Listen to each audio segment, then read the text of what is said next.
Hala, Bea Chris at Melissa, 15 million views na. Magkano nga kaya ang katumbas nito sa piso? Wow, ganito pala kalaki ang inabot. At pabahay nakahanda ng itatayo sa lalong madaling panahon.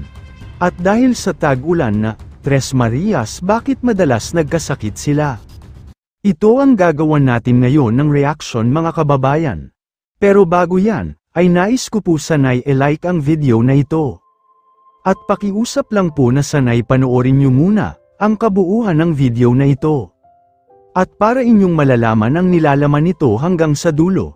At please suportahan po natin ang channel ni Kuya Val Santos Matubang, Ate Edna Vlogs, at Kalingap Rob, maraming salamat po. Hala, Bea Chris at Melissa, 15 million views na. Magkano nga kaya ang katumbas nito sa piso? Wow, ganito pala kalaki ang inabot. At pabahay nakahanda ng itatayo sa lalong madaling panahon. At dahil sa tag-ulan na Tres Marias, bakit madalas nagkasakit sila? Kaya naman pala at ito ang ginagawa nila. Grabe, nakakaiyak naman ito. Dahil sa sobrang sipag nila, ay halos linggo-linggo na silang nagkakasakit. Grabe, ganito pala sila sa bundok na tinitirhan nila. Wow, kuha ito sa camera. At sa likod nito na taliwas sa kaalaman ng iba ay kabaliktaran pala. Ang pagkamahiyain nila ay dala lang sa meron sa paligid nila. Mga hinala ay hindi pala talaga totoo na napapatunayan nila ito. Mahiyain lang talaga sila pagdating sa ibang taong nakakalamuhan nila. Kayo na at deserve pala talaga kayong tulungan ng Kalingap. Isang pagsisiwalat ito at kayo na ang humusga. Dito nga sa video na ito ay ating nakuha sa mismong malapit sa bahay nila Chris, Bea at Melissa. Dito ay ating napag-alaman na ang sila ay masisipag pala. Kasi ang daily routine kasi nila ay ganito na lalo't wala pa nga silang pasok sa school. Walang pili kung anong may meron ka, basta't marunong ka lang magtatrabaho katulad nito. Mapababae man o mapalalaki, pero sa video na ito mga kababayan, sila ay may angking kakayahan na kahit sila na lang ay kaya na nilang maghanap buhay. Dahil kapag wala pala sila sa bahay nila, ay nasa bundok umano sila at malayo sa tinitirhan nila. Doon umano ay naghahanap umano sila mapagkikitaan. Na talagang ganito na lang ang ating nakikita at napapanood.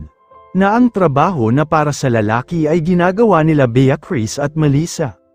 Dahil ito lang kasi ang madalas na pinagkikitaan nila habang sila ay nasa bukid pa.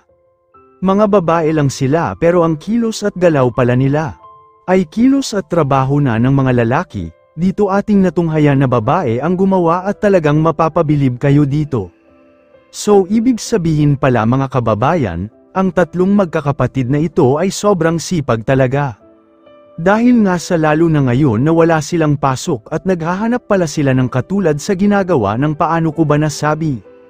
Alam naman natin na magkakasama sila palagi sa bukid at sa trabahong ganito ang kanilang nakasanayan. Kaya siguro tumatak sa isipan nila at marami ang nanghuhusga at nanglalait dahil sa klase ng trabaho na meron sila sa bukid. Na dapat ay hindi nila ikinahiya. Ang babae na kapitbahay ni Bea Chris at Melissa ay kababata nila. Kaya sa pinakita niya, ay nakita ko kasi na ganito kumilos ang tatlong Tres Marias. Kahit pala wala sa camera ay kapag wala sila sa bahay nila, ay ito ang ginagawa nila sa bukid kasama ang babaeng nasa video.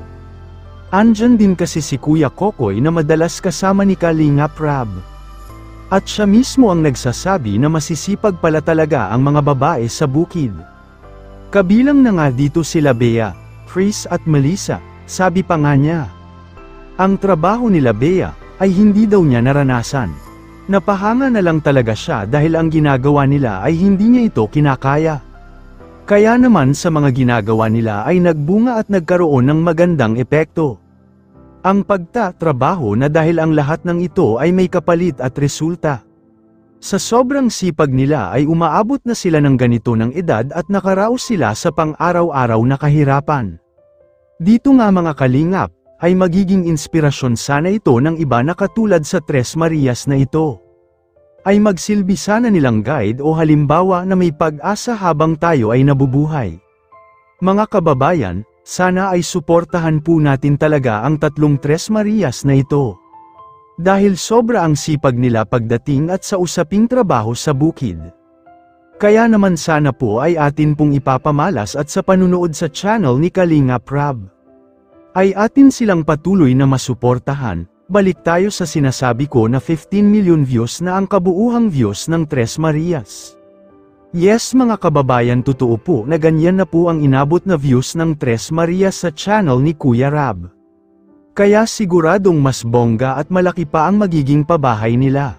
At kahit sasabihin natin na isama pa ang mga gamit nito, ay kaya na ni Kuya Rab, dahil viral kasi talaga sila. Kaya naman deserve lang po na magkakaroon na sila ngayon ng bagong itatayong pabahay.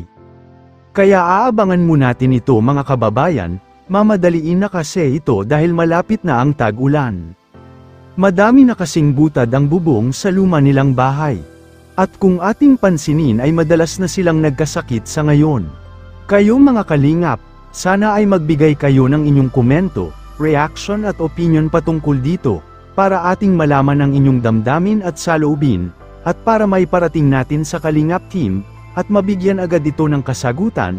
Pero bago ko tapusin, ay isang mapagpalang araw mga kalingap, lalo na sa ating ama na si Kuya Val Santos Matubang, Ate Edna Vlogs, at Kalingap Rab. Please support din po natin ang aking YouTube channel, ang Kabalbas TV. Maraming salamat po.